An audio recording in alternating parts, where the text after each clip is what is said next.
এমনিতেও মানুষ বই কম পড়ে এটা হলো সত্য কথা। মালিকরা যে পরিমাণ খরচ করেছে সেই খরচ উঠানোই দায় হয়ে যাবে। টাইমটা যদি আরো আগে অথবা ঈদের পরে করা যেত তাহলে মনে হয় দুই দিক থেকেই ভালো হতো। যেরকম মানুষ আসা যাওয়া করতো ওইরকম একটু ছাড়া কমই পাচ্ছে। প্রকাশ করেন যারা বই লিখেন তাদের টাকা ওটা তো আসে বিক্রির উপরে। মেলাতে অংশগ্রহণ করা দরকার, তাই আমরা হয়তো করছি, কিন্তু ওইভাবে আসলে আমাদের ব্যয়টা উঠবে না। মহান ভাষা আন্দোলনের স্মৃতিবাহী ফেব্রুয়ারি মাসের শেষ প্রান্তে শুরু হয়েছে বহুমাত্রিক বাংলাদেশ প্রতিপাদ্যে অমর ২১শে বইমেলা। ঢাকার সোহরাওয়ার্দী উদ্যান ও বাংলা একাডেমি প্রাঙ্গণে বসেছে বই ও সংস্কৃতির এই বৃহৎ আয়োজন। এবারের মেলায় অংশ নিয়েছে ৫৪৯টি প্রতিষ্ঠান, চলবে আগামী ১৫ মার্চ পর্যন্ত। তবে মেলার শুরুতেই চোখে পড়েছে ভিন্ন চিত্র। স্টলে স্টলে নতুন বই সাজানো থাকলেও দর্শনার্থীর উপস্থিতি তুলনামূলক কম, ফলে হতাশা প্রকাশ করছেন বিক্রেতারা। শনিবার বাদে আমাদের তেমন দর্শক এবং ক্রেতা কেউই ওরকম থাকে না। বেচা বিক্রির অবস্থা অনেক বাজে অবস্থা। মালিকরা যে পরিমাণ খরচ করেছে সেই খরচ উঠানোই দায় হয়ে যাবে। এর আগে মেলার সময় নির্ধারণ নিয়েও ছিল দীর্ঘ দোলাচল। পবিত্র রমজান মাসে মেলা করা লাভজনক হবে না এমন আশঙ্কায় প্রথমে অনেক প্রকাশক অংশ না নেয়ার সিদ্ধান্তও নিয়েছিলেন। তবে কি সেই আশঙ্কায় এখন বাস্তব রূপ নিয়েছে?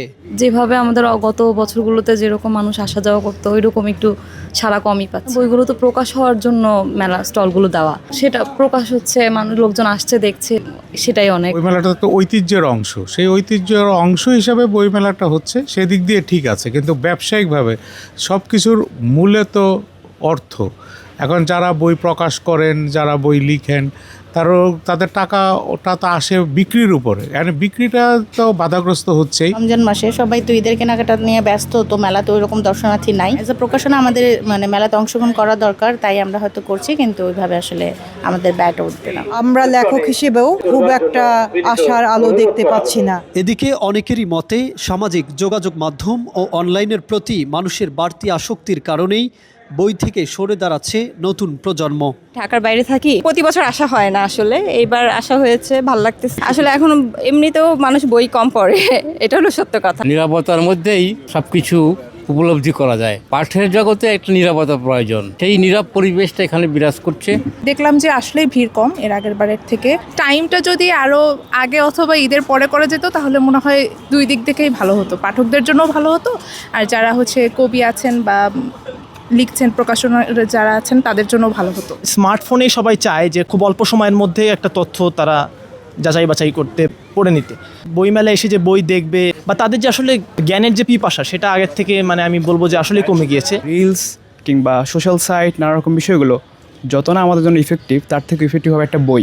তাই যদি আমরা বইয়ের প্রতি ফিরে আসতে পারি, সেটা হয়তো আমাদের জন্য খুবই ইতিবাচক। বাংলা ভাষা ও সাহিত্যের অন্যতম আয়োজন এই অমর ২১শে বইমেলা। তবে এবার বইমেলার চিত্র অনেকটাই ভিন্ন। স্টলে স্টলে বই সাজানো থাকলেও দর্শনার্থী ও ক্রেতাদের উপস্থিতি তুলনামূলক কম, বলছেন প্রকাশকরা।